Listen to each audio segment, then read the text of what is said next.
ये जो कल बातें हुई थी उसी का ही थोड़ा सा इलेबोरेटेड फॉर्म है। अच्छा, इसमें अगर आपसे थोड़ा सा प्रश्न ये पूछा जाए कि मान लीजिए कि कम्युनिकेशन थ्रू टेलीफोन हो रहा है और जिसको आप as soon as it is heard by the offerer हो जाएगा, रिसीव कर लिया, सुन लिया।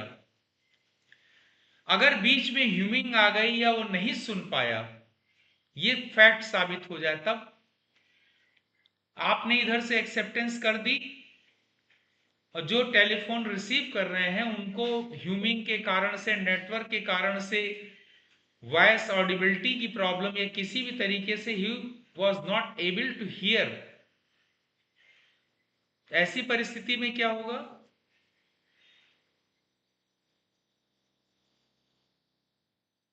माइक ऑन करके बोलना है ना।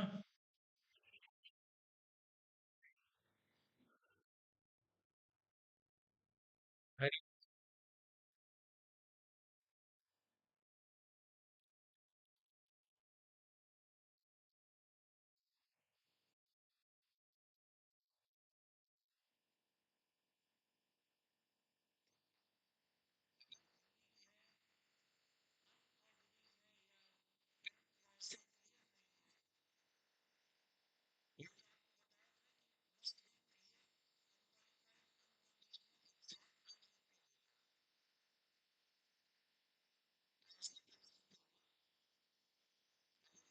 साबित होता है तो दैट मे नॉट, ये डिपेंड करेगा साबित करने पे, वो अलग बात है। खाली ये पॉइंट दे करके कि अगर हम आपका सीडीआर निकाल के दे दें,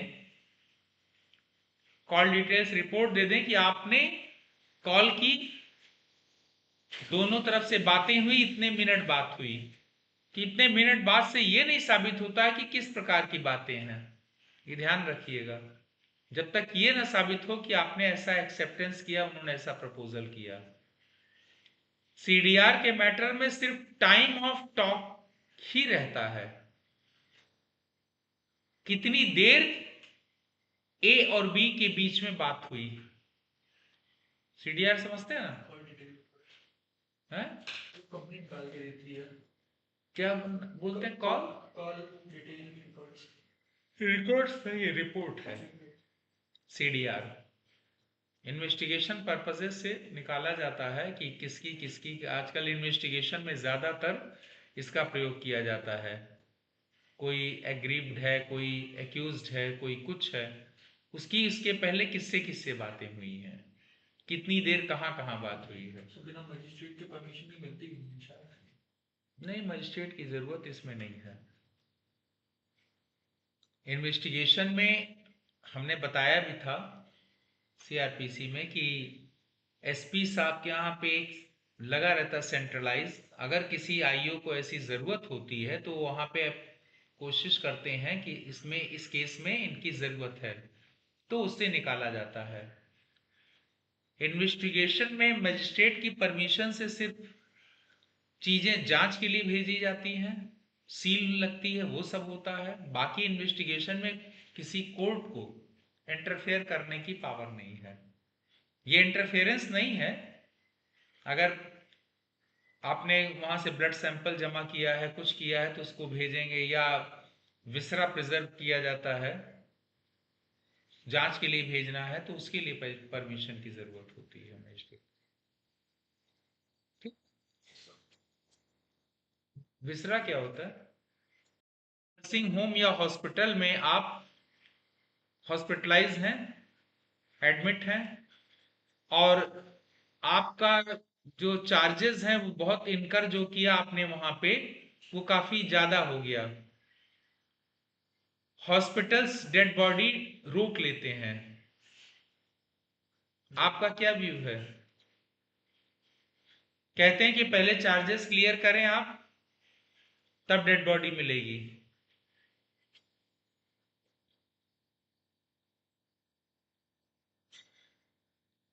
बॉडी प्रॉपर्टी है तो एज अ रखा जा सकता है।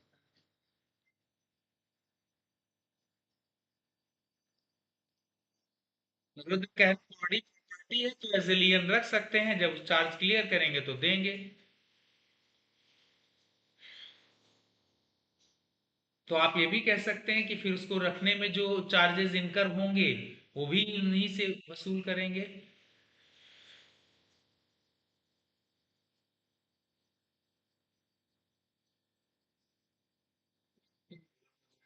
नहीं, मॉरल की बात नहीं, लीगल की बात हो रही है। ये है। अच्छा अच्छा। क्या क्या इस पे आपका व्यू है? क्वेश्चन ये है कि कोई आदमी हॉस्पिटलाइज और डेड बॉडी प्रॉपर्टी है, और कोई हॉस्पिटल क्या डेड बॉडी को डिटेन कर सकता है for want of realisation of the charges incurred in the hospital?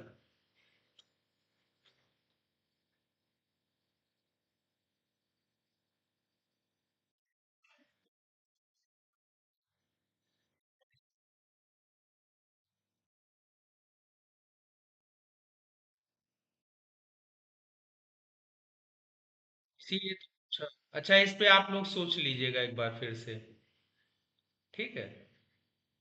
और इस पे देख लेंगे कि मनी सूट के लाइट में भी सोचेंगे। सर लेकिन गवर्नमेंट ने पब्लिक पॉलिसी बनाई हुई है कि हम अभी नहीं सुनेंगे। Policy banana is a different thing. कानून क्या कहता है, राइट्स क्या कहते हैं, लाइबिलिटीज क्या कहती हैं, क्या है, क्या होना चाहिए, नहीं। नहीं सर पॉलिसी बनाई हुई है कि आप नहीं कर सकते हो, मतलब डेड बॉडी आप नहीं रख सकते हो। कल बात करेंगे उस पे। Okay sir. अच्छा चलिए, एक चीज यहीं पे थोड़ा सा और पूछ लेते हैं Hariom ji, what do you mean and understand by the tripod contract? Tripod सुना है, नहीं सुना है?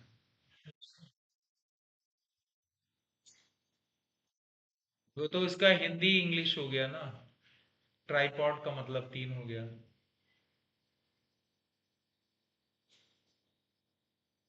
हिमांशी सुना है आपने?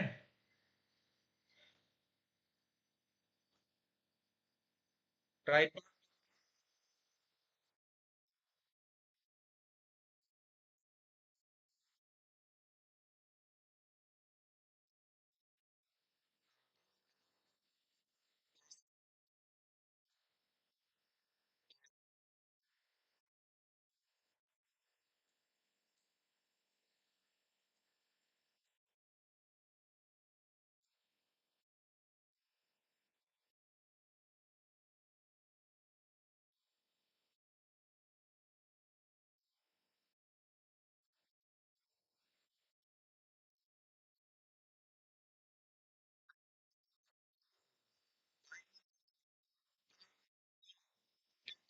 4, पेंटा माने 5, हेक्सा माने 6, हेप्टा माने 7, ऑक्टा माने 8, नियो माने 9 और डेका माने 10।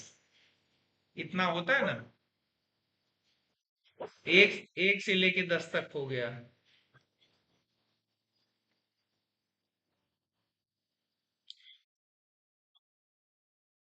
हाँ, तो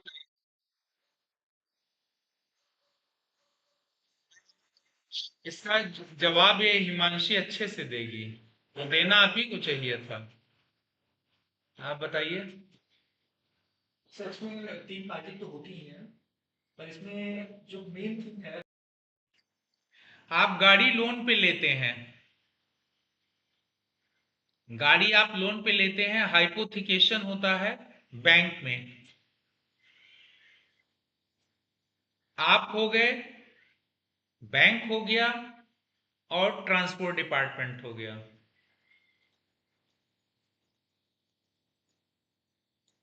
आप हुए ओनर, बैंक जिसने लोन दिया हाइपोथिकेशन हो गया उसका, और ट्रांसपोर्ट डिपार्टमेंट उसमें इन्वॉल्व है कि you can not एलिनेट it, you can not transfer it. जब तक हाइपोथिकेशन हटेगा नहीं उस पर, लोन वाला ब्लॉट हटाया नहीं जाएगा, तब तक आप उसको ट्रांसफर हो सकती है अगर ऐसी कंडीशंस होगी तो, लेकिन वो लोन सेटिस्फाइड होगा। चार साथ में चला गया। 4 साथ में होता है।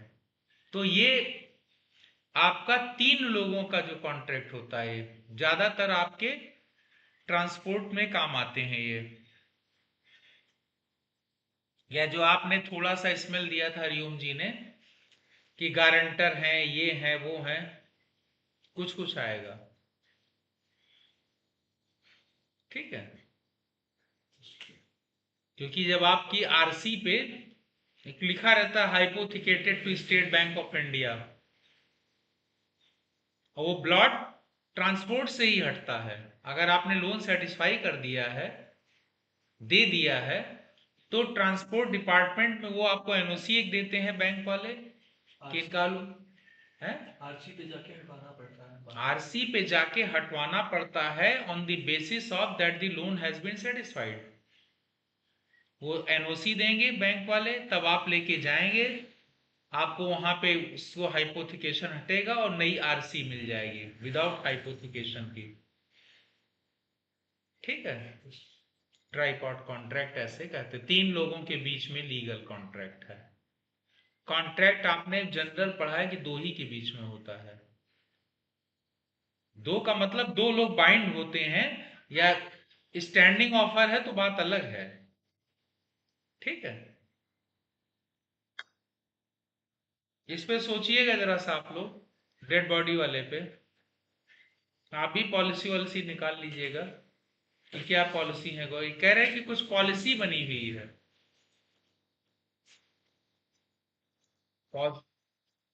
पॉलिसी लीगल है, हैं?